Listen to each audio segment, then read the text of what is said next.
প্রিয় নবীর বয়স যখন 40 বছর হয়ে গেল, আল্লাহ রাব্বুল আলামিন ইচ্ছা করলেন আমার প্রিয় নবীকে যেই কারণে আমি দুনিয়াতে নিয়ে এসেছি, যে জন্য আমি দুনিয়ায় তাকে প্রেরণ করেছি, আমি আল্লাহ রাব্বুল আলামিন এখন সেই সময় হয়ে গেছে আমার প্রিয় হাবিবের উপরে আমি নবুয়ত দান করব।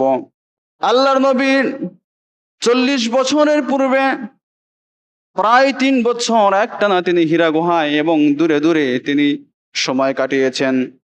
কারণ হচ্ছে ওই সময় আরবদের মধ্যে পৌত্তলিক মূর্তি পূজা, দেবদেবী পূজা এই সমস্ত কিছু চালু ছিল, কিন্তু আল্লাহর নবীর তো এগুলো পছন্দ ছিল না।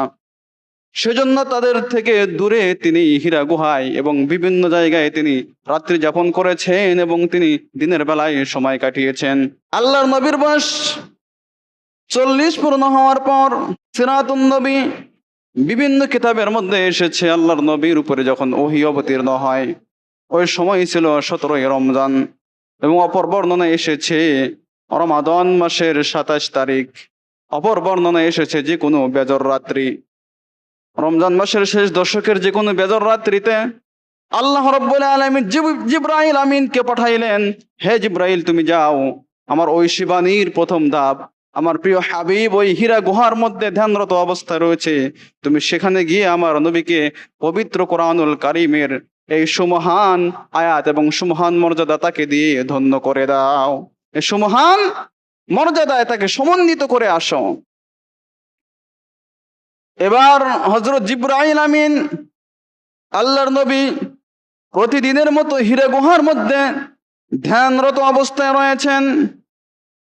হীরা গুহায় যখন তিনি থাকতেন তখন তিনি তার বাসা থেকে কিছু খাবার নিয়ে আসতেন, খাবার ফুরিয়ে গেলে আবার তিনি বাসায় গিয়ে আবার খাবার নিয়ে আবার হীরা গুহার মধ্যে আসতেন।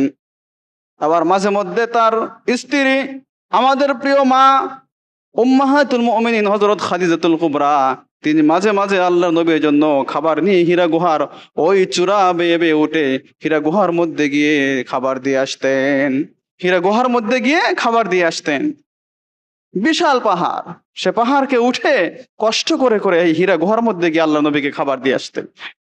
সে উম্মাহাতুল মুমিনিন খাদিজাতুল কুবরা রাদিয়াল্লাহু তাআলা আনহা খাবার দিয়ে আসার পর আল্লাহর নবীর সে রাত্রির ঘটনা, আল্লাহর নবী হীরা গুহার মধ্যে ধ্যানরত অবস্থা রয়েছে, তার বাসা থেকে হীরা গুহা 5 থেকে 6 কিলোমিটার দূরে।